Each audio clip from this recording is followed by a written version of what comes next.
आप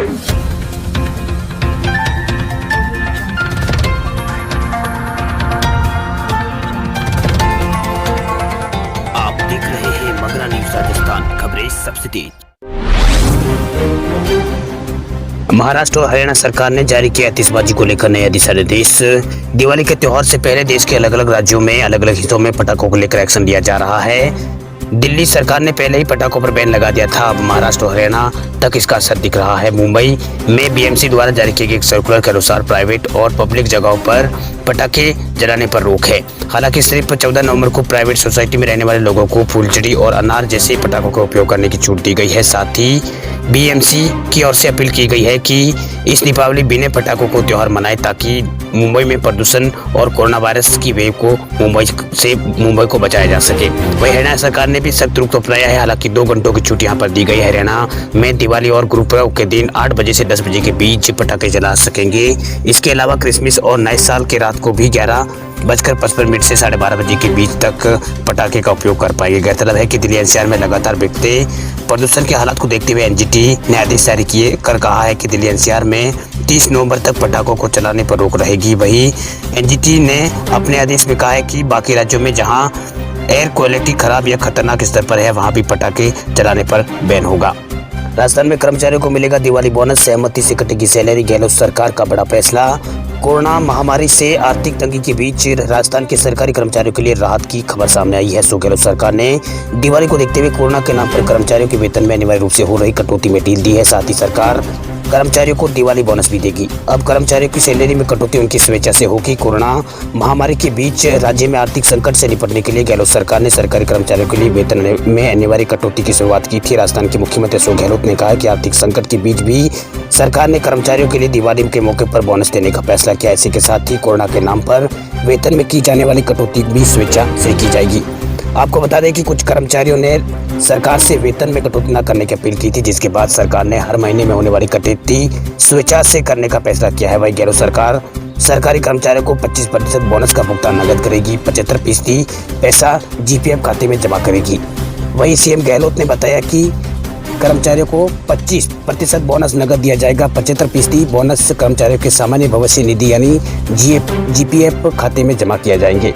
वही सरकार की ये घोषणा कर्मचारियों के लिए राहत की खबर लेकर आई है। कर्मचारियों को लग रहा था कि इस साल दिवाली पर उन्हें बोनस नहीं मिलेगा, लेकिन सीएम की घोषणा ने करीब 8.5 लाख गैर राजपत्रित कर्मचारियों को राहत दी है। सरकार के इस फैसले से राजकोष पर करीब 700 करोड़ रुपए का अतिरिक्त बोझ बढ़ेगा। उत्तर प्रदेश सरकार ने अनुसूचित जाति, पिछड़ा वर्ग और अल्पसंख्यक वर्ग तथा सामान्य वर्ग के गरीब स्टूडेंटों को मिलने वाली स्कॉलरशिप पर रोक हटा दी है। उत्तर प्रदेश सरकार के वित्त विभाग के विशेष सचिव ने इस संबंध में आदेश जारी किया। इन आदेशों के पारित होने के बाद राज्य के 35 लाख से ज्यादा स्टूडेंटों को स्कॉलरशिप मिल सकेगी। आपको बता दें कि राज्य के सभी वर्गों के गरीब विद्यार्थियों को एजुकेशन के लिए सरकार के विभिन्न विभागों द्वारा स्कॉलरशिप दी जाती है। इन स्कॉलरशिप की सहायता से स्टूडेंट अपनी पढ़ाई को कंटिन्यू रख पाते हैं, परंतु पिछले कुछ समय से इन छात्रों की छात्रवृत्तियों पर रोक लगने के कारण विद्यार्थियों को असुविधाएं हो रही थी। उनकी पढ़ाई अटकी हुई थी, जिसे अब वह कंटिन्यू रख पाएंगे।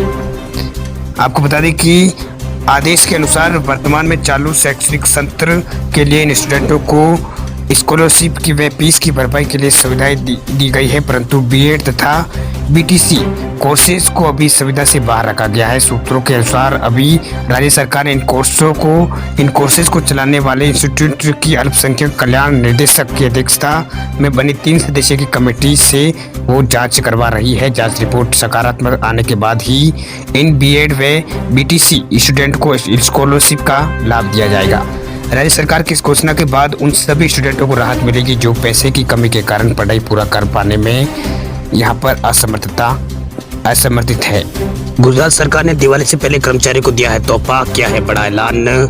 त्योहारों के पहले गुजरात सरकार ने राज्य के कर्मचारियों को बड़ी राहत दी है। गुजरात सरकार ने शुक्रवार को राज्य के सरकारी कर्मचारियों के लिए दिवाली बोनस और महंगाई भत्ते दोनों एक साथ देने का ऐलान किया है। कर्मचारियों को पिछले 3 महीने का महंगाई भत्ते के बकाये एरियर का भुगतान किया जाएगा। वही क्लास 4 के कर्मचारियों को बोनस देने का भी ऐलान किया है। वही गुजरात सरकार के उप मुख्यमंत्री नितिन पटेल ने सरकार के इस फैसले की जानकारी दी। सभी सरकारी कर्मचारियों को 3 महीने के डीए दी जाने की यहाँ पर ऐलान किया है। वही कर्मचारियों के खाते में ये पैसा दिवाली से पहले ट्रांसफर कर दिया जाएगा। इस फैसले का फायदा 9,61,000 कर्मचारियों को यहाँ पर मिलेगा। कर्मचारी और पेंशनरों को मिलेगा। इसका ऐलान से सरकारी खजाने पर लगभग 464 करोड़ रुपए का बोझ पड़ेगा। देश के सबसे बड़े बैंक भारतीय स्टेट बैंक में अगर आपका खाता है तो आपके लिए जरूरी खबर है। एसबीआई ने अपने ग्राहकों को एक धोखाधड़ी को लेकर सचेत किया है। बैंक ने ग्राहकों को सोशल मीडिया के जरिए अलर्ट किया है। बैंक ने कहा है कि जालसाज सोशल मीडिया पर फर्जी या भ्रामक मैसेज भेज रहे हैं। ये मैसेज देखने में एसबीआई की ओर से आए हुए मैसेज ऐसे लगते हैं, लेकिन ये फर्जी है, इनसे बच के रहें।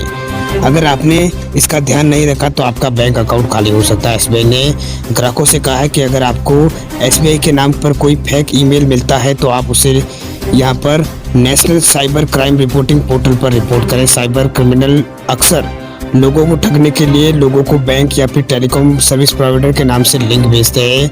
बैंक के मुताबिक इंटरनेट बैंकिंग की वास्तविक साइट के अलावा अन्य किसी साइट पर एसबीआई बैंकिंग के लिए विजिट ना करें। वहीं इससे पहले एसबीआई ने लोगों को यहाँ पर एसबीआई के नाम पर चल रही फर्जी website SBI online SBI digital को लेकर सावधान किया है। बैंक ने कहा है कि ये एक फर्जी वेबसाइट है। बैंक ने कहा है कि एसबीआई के ग्राहकों को ऐसा संदेश पर ध्यान नहीं देना चाहिए। उन्हें इस वेबसाइट और पासवर्ड पर अपना अकाउंट से जुड़ी अपडेट करने की बात कह रही हो तो ऐसी किसी वेबसाइट पर अपने बैंक अकाउंट नंबर ना डालें। आपको बता दें कि देश के सबसे बड़े बैंक ने आए दिनों में यहाँ पर फ्रॉड को लेकर अलर्ट किया है। देश के 60 लाख पेंशन भोगियों को मिल सकती है खुशखबरी। न्यूनतम पेंशन हो सकती है दुगनी। निजी क्षेत्र के कर्मचारियों सहित देश के करीब 60 लाख पेंशन भोगियों के लिए अच्छी खबर है। यदि सब कुछ ठीक रहा तो जल्द ही मिनिमम पेंशन दुगनी हो सकती है। ये अभी 1,000 रुपये है, जो बढ़कर 2,000 रुपये हो सकती है। संभव हुआ तो दीपावली के बाद ये खुशखबरी आपको मिल सकती है। मीडिया रिपोर्ट के अनुसार दिवाली के आसपास पेंशनरों को ईपीएफओ की ओर से बढ़ी हुई पेंशन की सौगात मिल सकती है। बताया जाता है कि श्रम मंत्रालय की न्यूनतम पेंशन को बढ़ाए जाने को लेकर प्रस्ताव पर वित्त विभाग ने सहमति दे दी है। यदि इस सहमति की किसी निर्णय के रूप में सामने आती है तो न्यूनतम पेंशन दुगनी हो सकती है। असल में इस प्रस्ताव पर सेंट्रल बोर्ड ऑफ ट्रस्टीज ने पिछले साल मंजूरी दी थी। अब इसे सेंट्रल बोर्ड ऑफ ट्रस्टीज की मांग है कि न्यूनतम पेंशन बढ़ाकर 2 से 3,000 रुपये तक की जाए। यदि ऐसा हो जाता है तो इससे देश के करीब 60 लाख से अधिक पेंशनरों को सीधे तौर पर फायदा होगा। हालांकि सरकार के खजाने पर इस पे 2 से 2,500 करोड़ रुपए का अतिरिक्त भार पड़ेगा। प्राइवेट सेक्टर के संगठित क्षेत्रों के दायरे में आने वाले कर्मचारियों को सेवानिवृत्ति के बाद मंथली पेंशन का फायदा दिया जा सके, इसके लिए ईपीएस स्कीम 1995 आरंभ की गई है। ईपीएफ योजना 1952 के अनुसार कोई भी संस्थान अपने कर्मचारियों को ईपीएफ में होने वाले 12% योगदान में 8.33% ईपीएस में जमा कराता है। जब कर्मचारी 58 साल की आयु पूरी कर ले तब वह कर्मचारी को ईपीएस के पैसे से मासिक पेंशन का फायदा वो प्राप्त कर सकता है। वही ईपीएफओ कर्मचारी भविष्य निधि संगठन के दायरे में जो संगठित क्षेत्र की कंपनियां आती है वो अपने कर्मचारियों को ईपीएफ यानी एम्प्लॉय प्रोविडेंट फंड का पूरा लाभ देती है। इसका नियम तय है। इसके तहत ईपीएफ में नियोक्ता एवं कर्मचारी दोनों की तरफ से एक योगदान तय होता है, जो कि कर्मचारियों के मूल वेतन में महंगाई भत्ते को जोड़कर बनाया जाता है। यह बेसिक सैलरी प्लस डीए का 12% होता है। कंपनी के 12% योगदान के पैसे में 8.33% राशि कर्मचारी पेंशन योजना यानी ईपीएस में जाती है। भारत में अब तक 79 लाख लोग कोरोना महामारी से उभरे। 24 घंटों में आए 50,000 से कम केस। देश में अब हर दिन कोरोना वायरस के नए मामले 50,000 से कम देखने को मिल रहे हैं। पिछले 24 घंटों में 45,903 मामले भारत में सामने कोरोना के आए हैं। वहीं 490 लोगों की मौत इस दौरान 24 घंटों में हुई है। भारत में कोरोना के कुल मामले बढ़कर 85,53,000 हो गए हैं। वहीं अब तक 1,26,000 लोगों की मौत हो चुकी है भारत में। वही कोविड के एक्टिव केस घटकर भारत में 5,11,000 पर आ गए हैं। वही पिछले 24 घंटों में एक्टिव केसों की संख्या 2,992 की गिरावट इसमें आई है।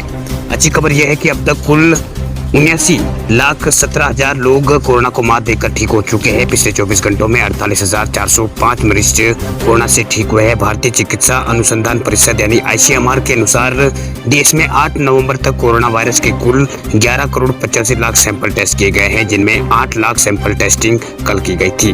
महाराष्ट्र, कर्नाटक, केरल, आंध्र प्रदेश और तमिलनाडु में कोरोना वायरस के एक्टिव केस, मृत्यु दर और रिकवरी रेट का प्रतिशत सबसे ज्यादा है। राहत की बात यह है कि मृत्यु दर और एक्टिव केस के रेट में लगातार गिरावट दर्ज की जा रही रही है। इसी के साथ भारत में रिकवरी रेट भी लगातार बढ़ रहा है। फिलहाल देश में कोरोना से मृत्यु दर देश में 1.48% है, जबकि रिकवरी रेट 92.49% है। 14 राज्यों और केंद्र शासित प्रदेशों में मृत्यु दर 1% से भी कम है। सबसे ज्यादा एक्टिव केस भारत में महाराष्ट्र राज्य में है। एक्टिव केसों के मामलों में भारत का दूसरा स्थान है। वही कोरोना संक्रमितों के हिसाब से भारत दुनिया का दूसरा सबसे प्रभावित देश है। वही रिकवरी दुनिया में सबसे ज्यादा भारत में हुई है। मौतों के मामले में अमेरिका और ब्राजील के बाद भारत का नंबर है। पेटीएम ने दुकानदारों को बिना गारंटी के 1000 करोड़ रुपए का लोन देने का किया है ऐलान।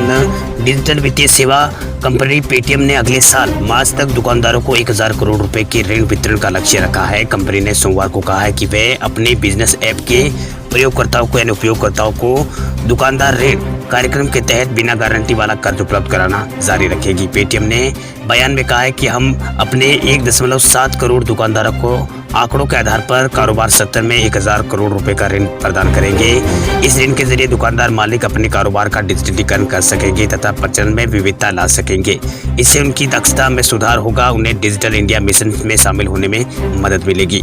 वही कंपनी ने कहा कि इसका लक्ष्य 1000 करोड़ रुपए का कर्ज मार्च तक वितरित करने का है। पेटीएम दुकानदारों को रोजाना लेन देन के आधार पर उनका ऋण पात्रता तय करती है। इसके बाद गैर बैंकिंग वित्तीय कंपनियां तथा बैंकों के साथ भागीदारी में बिना गारंटी वाला ऋण उपलब्ध कराती है। बयान में कहा गया है कि वे सूक्ष्म लघु एवं मंझोले उपक्रम यानी MSME के वृद्धि के लिए निचले ब्याज दरों में 5 लाख रुपए तक के गारंटी मुक्त ऋण विस्तार कर रही है। इस ऋण की वसूली दुकानदार के पेटीएम के साथ साथ योजना के निपटाने के आधार पर की जाती है। इसके समय से पहले भुगतान पर कोई शुल्क नहीं लिया जाता है। खबरों की दुनिया में आइए हमारे साथ कहीं भी और कभी भी जुड़िए। हम मिलेंगे फेसबुक पर, हम दिखेंगे यूट्यूब पर, हमें फॉलो कीजिए ट्विटर पर। देश प्रदेश की ताजा तरीन खबरों के लिए मगरा न्यूज राजस्थान के यूट्यूब चैनल को सब्सक्राइब कीजिए और साथ में घंटी का निशान दबाइए।